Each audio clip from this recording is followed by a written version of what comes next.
8 наурызда жақындап қалды. Халықаралық әйелдер күнін барлық дерлік нәзік жанды асыға күтері анық. Бұл күн көпшілік үшін жағымды сыйлығымен есте қалады. Алайда кейде дұрыс таңдалмаған сыйлық мерекелік көңіл күйді бұзып жіберуі мүмкін. Иә, жақсы ниетпен берілген сыйлықтың жаманы бола қоймас. Бірақ осы видеода көпшілік әйелді қуантпауы мүмкін сыйлық түрлерін ұсынамын. Лайк басып және видеоны аяғына дейін көруге кеңес беремін. Сонда сіз бұл сыйлықтар туралы және олардың бұл тізімге не үшін қосылғаны туралы біле аласыз. Ал бастайық. Әтір. Егер әйелге нақты қандай әтір ұнайтынын білмесеңіз, әтір сыйламаған жөн. Себебі әр әйелге әртүрлі хош иіс ұнайды және уақыт өте оның таңдауы өзгеріп тұруы мүмкін. Сондай-ақ мүлдем әтір қолданбайтын да әйелдер бар. Залға абонемент. Егер қызыңыз немесе әйеліңіз спортпен айналысып жүрсе, мұндай сыйлық оның көңілінен шығады. Бірақ егер ол спортқа қызықпаса, сіздің сыйлығыңызды дұрыс түсінбей қалуы әбден мүмкін. Мысалы, оны "Мені не үшін залға жібергісі келеді? Мен семіріп кеттім ба?" деген секілді сұрақтар мазалауы мүмкін.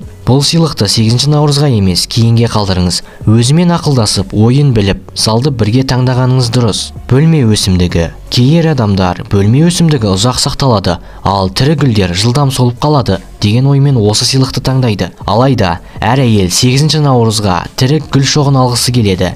Егер қызыңыз немесе әйеліңіз бөлме өсімдіктерін ұстағанды, оларға күтім жасағанды жақсы көретін болса, оны кейінде алып бере аласыз. Ал 8 наурызда оған тірі гүл шоғын, мысалы қызғалдақтар алып берсеңіз болады. Тұрмыстық техника.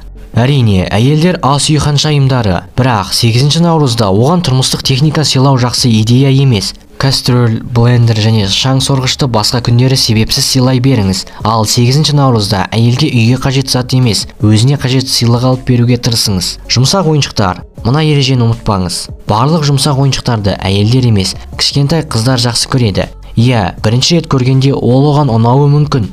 Бірақ кейін ол оны қуантпауы мүмкін. Әсіресе өте үлкен жұмсақ ойыншықтар алмай-ақ қойсаңыз болады. Ол көп орынды алады және оны жуу қиынға соғуы мүмкін. Косметика. Косметиканы әр әйел өзі таңдағанды жақсы көреді. Ал күтім құралдары әр тері типіне арнайы таңдалуы керек. Сондықтан егер косметика бергіңіз келсе, сертификат алғаныңыз жөн. 8 наурыз деген жазуы бар сыйлықтар. 8 саны секілді жасалған сабын немесе 8 наурыз деп жазылған сүлгілер жинағын, тақтай секілді сыйлықтарды бермей-ақ қойсаңыз болады.